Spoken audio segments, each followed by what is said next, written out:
Sapa Indonesia Malam kembali dengan bahasan soal tim Sus Polri yang menetapkan Barada Eliezer sebagai tersangka kasus pembunuhan Brigadir Yosua.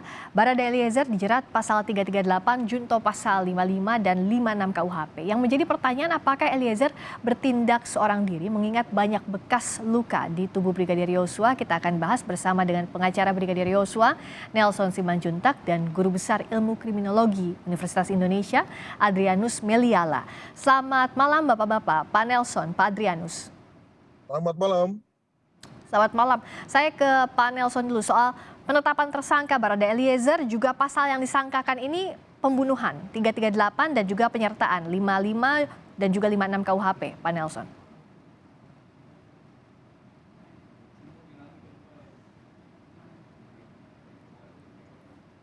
Pak Nelson, bisa dengar suara saya? Oke, silakan.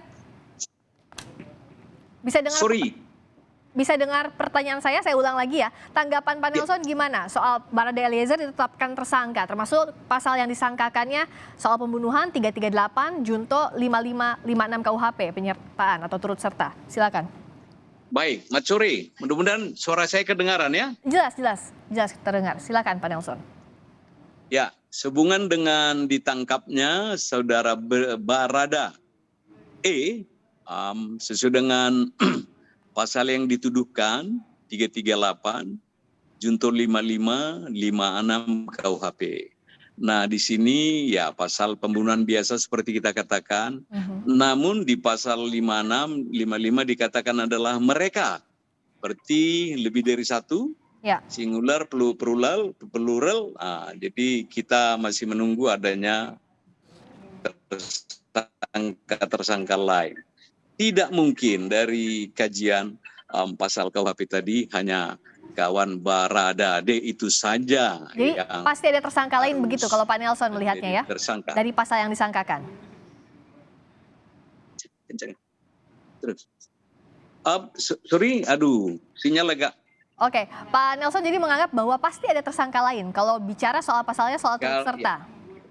Baik, termasuk dari hasil-hasil yang kita peroleh otopsi penembakan itu, ini sudah pasti ada yang lain. Paling tidak rekan-rekan skuad atau yang lainnya. Demikian. Oke, baik. Saya ke Pak Adrianus. Menariknya kalau tadi Pak Nelson bilang bahwa pasti ada tersangka lain. Juga pasal yang disangkakan tadi junto 55 dan 56. Tapi tadi terbaru pengacara dari Barada Eliezer bilang saat kejadian one on one. Pak Adrianus melihatnya seperti apa? Ya, pertama saya senang ya bahwa kasus ini ada progres ya, di mana dengan ditetapkannya sebagai tersangka Barada E dengan pasal 338, maka apa yang dikatakan oleh Polri sebagai tembak menembak itu sudah dengan sendirinya gugur ya. Oke. Ceritanya sekarang berganti, bukan lagi tembak menembak tapi penembakan. Pak Adrianus, izin tahan dulu sebentar. Kita akan lihat dulu situasi terkini dari Barreskrim Polri di Breaking News Kompas TV.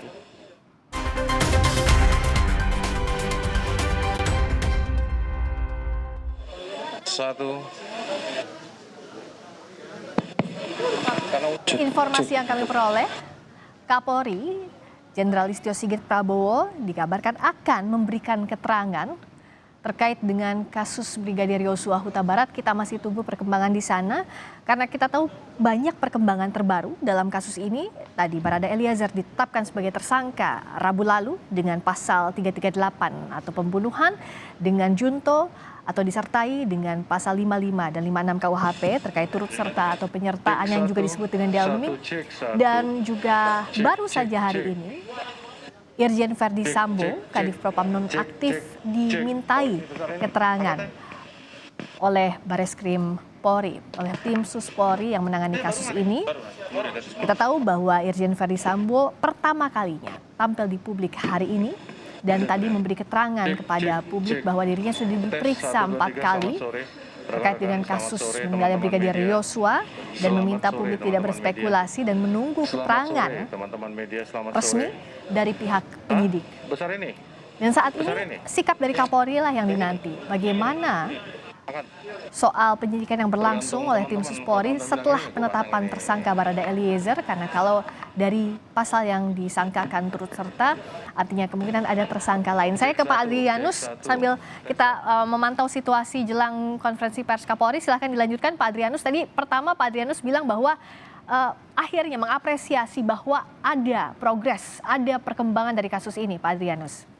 Ya betul, itu di satu sisi.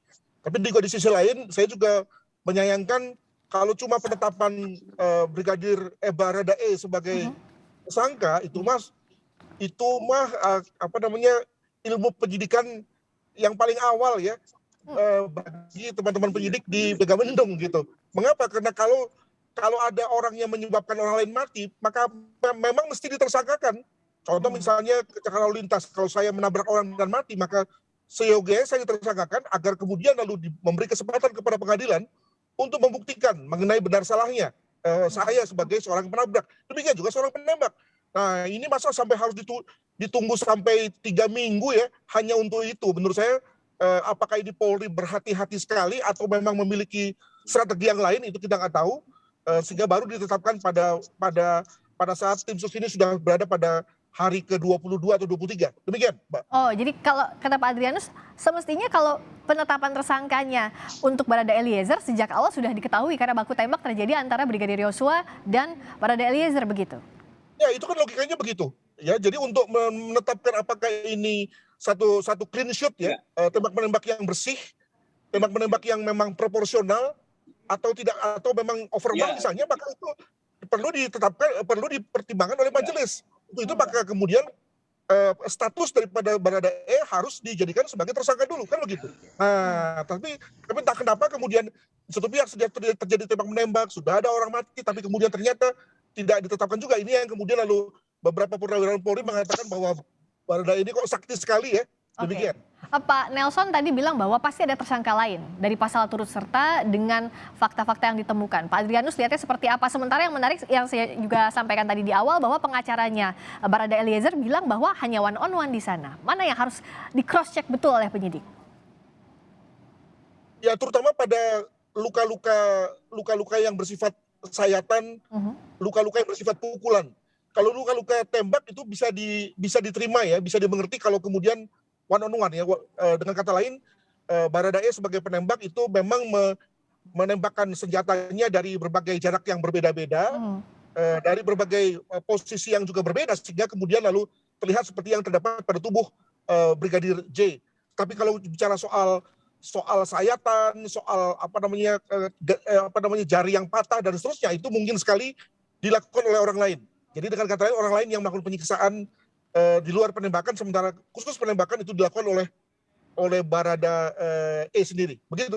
Oh, jadi harus didalami pun dari pasalnya pun soal turut serta tadi ya, Pak Adrianus ya? Ya kan turut serta dalam rangka membuat orang mati. Ya. Nah, tapi bahwa turut sertanya itu dengan cara berbeda-beda kan mungkin sekali. Si A yang menembak, si B yang misalnya mematahkan tangan, si C yang menyayat, mungkin saja kan. Dengan kata lain pada dasarnya lalu menyebabkan orang lain mati. Begitu. Oke. Pak Nelson, kalau tadi Pak Irjen Sambo diperiksa dan menyampaikan permintaan maaf terhadap institusi Polri, tapi menegaskan soal terlepas itu dari dugaan pelecehan yang dilakukan oleh Brigadir Yosua. Anda melihatnya bagaimana sikap Kadif Propam nonaktif tadi? Pak Nelson? Oh, tampaknya terputus komunikasi kita dengan pengacara dari keluarga Brigadir Yosua. Saya ke Pak Adrianus lagi. Nah, kalau kita lihat juga tadi publik menantinya ada beberapa hal. Tersangkanya siapa lagi, juga nanti hasil otopsi ulang. Nah, dalam waktu dekat ini, untuk mencari tersangka lainnya, harusnya bisa dalam waktu cepat juga Pak Adrianus. Kalau memang sudah ditemukan, ya kita katakan tadi kan 3 minggu, sudah ada olah TKP, sudah ada uji balistik dan sebagainya. Saya sih menduga bahwa turning round-nya ya, jadi arus baliknya dalam arti ketika kemudian lalu tersangka 1, tersangka 2, tersangka 3 diketemukan itu akan berjalan cepat sekali. Ya, jadi sudah mirip dengan kartu ya balak-balak yang dibuka begitu ya.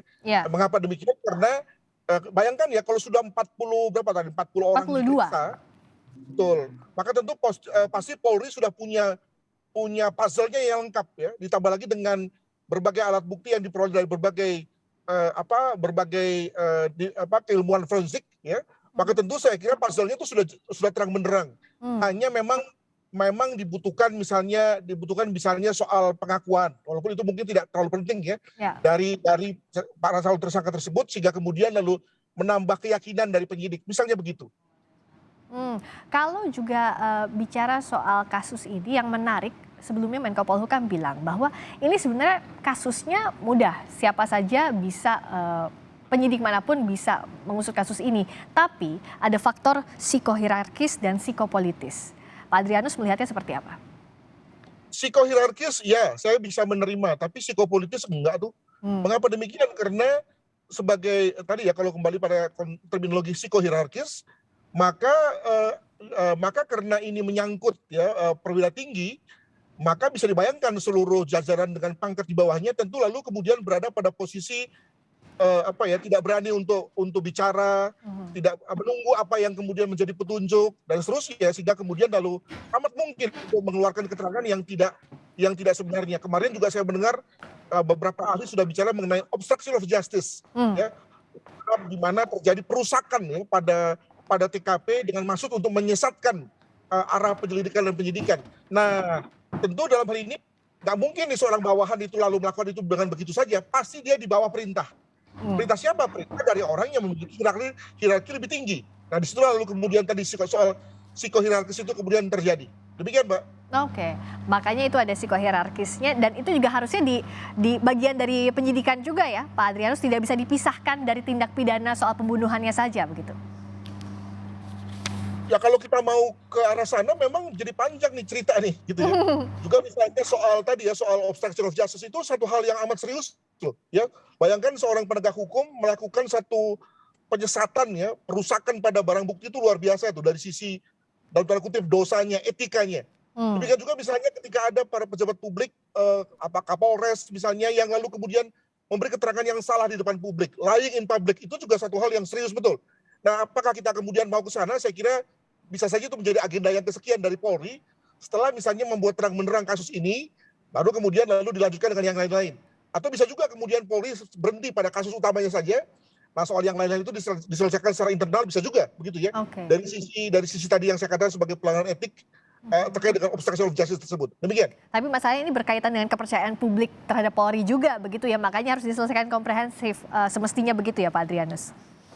Nah, kalau memang itu yang menjadi taruhan ya saya kira memang harus diselesaikan dengan tuntas untuk kemudian tidak lagi menyisakan pertanyaan-pertanyaan pada publik. Demikian, Pak. Oke, saya kembali lagi ke Pak Nelson, sudah bergabung lagi ya Pak Nelson Simanjuntak, pengacara Brigadir Yosua, keluarga Brigadir Yosua. Halo? Iya, Pak Nelson, sudah bisa dengar suara saya dengan jelas ya? Sudah, ya. Ya, Pak Nelson, tadi saya tanya soal tadi kan Irjen Sambo sudah diperiksa, minta maaf kepada institusi Polri atas kejadian ini, tapi menegaskan bahwa itu terlepas dari apa yang diduga dilakukan Brigadir Yosua dalam artian kasus pelecehan terhadap istri Pak Sambo. Tanggapan Anda? Ini dia, saya kasih bahasa Belandanya dulu overspell, biar sederhana saja. Lah, kalau dari kuasa hukum tentu ini kita akan buktikan bahwa Brigadir J tidak ada sampai ke arah sana. Ini nanti tanggung jawab kita ya. Biarkan, kalau alat bukti itu lengkap sempurna, CCTV jangan ada hilang lagi, jangan kabur. Di mana aslinya?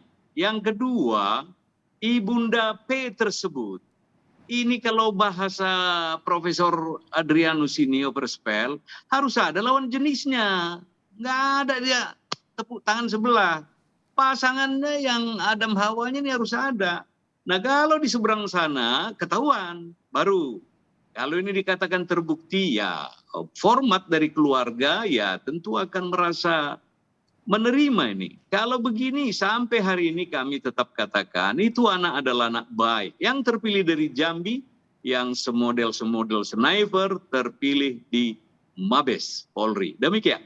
Salah satu yang alot dalam kasus ini juga kan soal kasus pelecehan ini Pak Adrianus. Anda melihatnya bagaimana pembuktiannya? Apakah pembuktian terhadap pasal 338 pembunuhan ini juga harus seraya dibuktikan juga soal kasus dugaan pelecehan yang dilakukan? Ya itu sudah dua hal yang amat berbeda ya. Apalagi kalau kita bicara mengenai pelecehan itu umumnya tidak bernuansa semata-mata nafsu, tapi lebih bernuansa relasi kuasa ya antara orang yang lebih kuat, lebih hebat, lebih berada pada struktur yang lebih atas, lalu kemudian melakukan eksploitasi terhadap orang yang lebih rendah daripada dia. Bukan karena pertama-tama ada daya tarik seksual. Nah, maka apakah bukan itu yang terjadi sebetulnya? Bukan soal eksploitasi, bukan soal pelecehan, tapi lebih kepada soal penyalahgunaan relasi kuasa. Ini juga satu hal yang menarik. Tapi sekali lagi, mungkin ini bicara soal prioritasi ya dari segi Polri. Polri mungkin akan lebih fokus dulu kepada soal Pembunuhan. berencananya, baru kemudian kita masuk pada hal-hal yang lain yang tadi juga sebagian sudah saya katakan. Begitu. Oke, Pak Nelson melihatnya apakah ini harus juga disidik atau diselidiki soal ada tidaknya kasus pelecehan seksual ini, atau fokus pada pembunuhannya saja, kasus pembunuhan dulu? Baik, harapan kami ada dua hal dari awal, baik dari surat permohonan yang kami masukkan ke lembaga penyidik itu, antara lain kasus pembunuhan berencana. Baru yang kedua inilah yang dugaan seksual tadi. Kami sudah katakan, praise the Lord, bahagia sekali ketika Brigadir J mati, diangkat 3 hari kemudian dikebumikan lagi dengan bendera kebangsaan merah putih. Kami hadir semuanya dengan lengkap peralatan salvo, militer, dan segala kebesaran kebangsaan sesuai dengan ranahnya. Demikian. Pak Adrianus, ini kan jadi di publik ini akhirnya banyak sekali yang harus dibahas. Tadi kita bicara soal kasus pembunuhannya. Yang kedua ada dugaan pelecehan seksual yang juga harus dibuktikan, termasuk juga bagaimana menjaga integritas selama penyidikan berlangsung. Bicara soal yang terkait dengan tersangka Barada Eliezer, kan terakhir mengajukan permohonan ke LPSK untuk mendapatkan perlindungan. Tapi dengan statusnya ini anggaplah tidak bisa karena menjadi tersangka, tapi masih ada kemungkinan apabila menjadi justice collaborator. Anda melihat peluang ini seperti apa, Pak Adrianus? Di sini saya kok melihat ada situasi ironi yang luar biasa ya. Apa itu? Yang ditunjukkan oleh Barada E dan juga oleh Ibu P. Ya. Kalau Barada E adalah seorang, boleh dibilang sebagai penegak hukum. Ibu P adalah seorang istri daripada penegak hukum berpangkat tinggi. Lah kok nggak tahu sih fungsi LPSK dan mekanisme kerja LPSK gitu ya. Dan repotnya lagi ketika di satu pihak meminta bantuan LPSK dalam rangka perlindungan, tapi begitu kemudian LPSK mau mengadakan asesmen malah kemudian menolak. Jadi antara tanggung gitu ya dan tidak. Apakah dalam hal ini mengindikasikan ketidaktahuan tentang mekanisme kerja LPSK, atau sebetulnya lebih kepada buying time saja, atau sebetulnya hendak memunculkan cerita baru sehingga seolah-olah orang simpati. Ini juga satu hal yang menarik. Yang jelas bahwa sebagai seorang penegak hukum rasanya mestinya ya mereka tahu bagaimana mekanisme LPSK dalam rangka memberikan perlindungan di mana tidak otomatis sebagaimana orang lain yang pada umumnya menduga. Begitu. Oke. Kalau dengan posisi sekarang sudah tersangka, kalau jadi justice collaborator, terbukakah kemungkinan itu dan apa dampaknya?